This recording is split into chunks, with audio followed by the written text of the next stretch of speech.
ಈರುಳ್ಳಿ ಬೆಳ್ಳುಳ್ಳಿ ಇಲ್ಲದೆ ಅಡುಗೆ ರುಚಿ ಆಗೋದಿಲ್ವಾ? ಯಾರೀ ಹೇಳಿದ್ದು?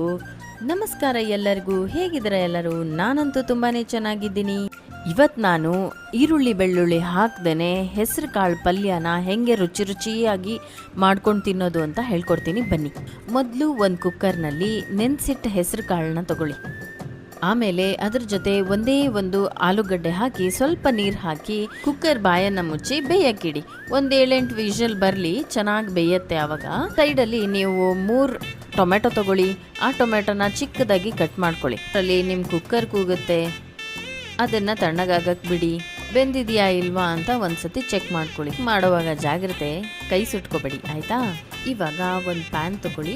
ಆ ಪ್ಯಾನ್ಗೆ ಸ್ವಲ್ಪ ಎಣ್ಣೆನ ಹಾಕಿ, ನಾನು ಸ್ವಲ್ಪ ಜಾಸ್ತಿ ಹಾಕಿದ್ದೀನಿ, ಏನು ಟೆನ್ಷನ್ ಮಾಡ್ಕೋಬೇಡಿ, ಏನೂ ಆಗೋದಿಲ್ಲ, ತೆಂಗಿನ ಎಣ್ಣೆ ಅದು. ಎಣ್ಣೆ ಸ್ವಲ್ಪ ಬಿಸಿ ಆದಾಗ ಸ್ವಲ್ಪ ಸೋಂಪು ಹಾಕ್ಕೊಳ್ಳಿ. ಸೋಂಪು ಸ್ವಲ್ಪ ಕೆಂಪಾದಾಗ ಅದಕ್ಕೆ 1 ಪುಲಾವ್ ಎಲೆ, 3 ಲವಂಗ, 2 ಏಲಕ್ಕಿಯನ್ನು ಹಾಕ್ಕೊಳ್ಳಿ.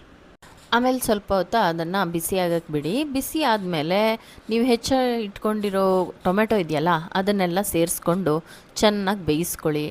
ಆ ಎಣ್ಣೆಲೇ ಬೇಯಲಿ, ನೀರೇನೂ ಹಾಕೋದು ಬೇಕಾಗಿಲ್ಲ. ಇವಾಗ ಇದಕ್ಕೆ ಮೇಯ್ನ್ ಇಂಗ್ರೀಡಿಯೆಂಟ್ಸ್ನ ಹಾಕೋಣ. ಅಚ್ಕಾರದ ಪುಡಿ 1/2 ಟೀ ಸ್ಪೂನ್, ಜೀರಾ ಪೌಡರ್ 1 ಟೀ ಸ್ಪೂನ್, ಧನಿಯಾ powder 1 teaspoon, garam masala 1 teaspoon, ಅರಿಶಿನ ಸ್ವಲ್ಪ. ಇಷ್ಟೆಲ್ಲ ಹಾಕ್ಬಿಟ್ಟು ಇದನ್ನು ಚೆನ್ನಾಗಿ ಮಿಕ್ಸ್ ಮಾಡ್ಕೊಳ್ಳಿ. ಈ ಪಲ್ಯ ರುಚಿ ಎಷ್ಟಿರುತ್ತೋ ಹೆಲ್ದಿ ಕೂಡ ಅಷ್ಟೇ ಇರುತ್ತೆ. ಸೊ ಟೆನ್ಷನ್ ಇಲ್ಲದೆ ತಿನ್ಬೋದು. ಇದೆಲ್ಲ ಹಾಕಾದ್ಮೇಲೆ ಸ್ವಲ್ಪ ಹೊತ್ತು ಅದು ಚೆನ್ನಾಗಿ ಬೇಯ್ಕೊಳ್ಳಿ. ಹೆಂಗೆ ಅಂದರೆ ಸ್ವಲ್ಪ ಮೆತ್ತಗಾಗುತ್ತೆ. ಆವಾಗ ನಿಮಗೆ ಗೊತ್ತಾಗುತ್ತೆ ಆಗಿದೆ ಅಂತ. ಇವಾಗ ಬೇಯಿಸಿ ಇಟ್ಕೊಂಡಿರೋವಂಥ ಹೆಸರು ಕಾಳನ್ನು ಇದಕ್ಕೆ ಹಾಕಿ ಮಿಕ್ಸ್ ಮಾಡ್ಕೊಂಬಿಡಿ. ಇವಾಗ ಆಲೂಗಡ್ಡೆ ಬೇಯಿಸಿಟ್ಕೊಂಡಿರ್ತೀವಲ್ವ, ಅದನ್ನು ಮ್ಯಾಶ್ ಮಾಡಿಬಿಟ್ಟು ಹಾಕ್ಕೊಂಬಿಡಿ.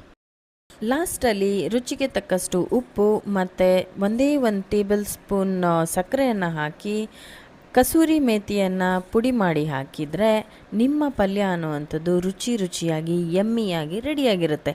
ಇದನ್ನು ನೀವು ಚಪಾತಿ, ಜೋಳದ ರೊಟ್ಟಿ ಯಾವುದ್ರ ಜೊತೆ ಬೇಕಾದರೂ ತಿನ್ಬೋದು ಅಂತ ಹೇಳ್ತಾ ನನ್ನ ಈ ಮಿನಿ ವ್ಲಾಗ್ನ ಇಲ್ಲೇ ಮುಗಿಸ್ತಾ ಇದ್ದೀನಿ. ನಾಳೆ ಮತ್ತೆ ಸಿಗೋಣ.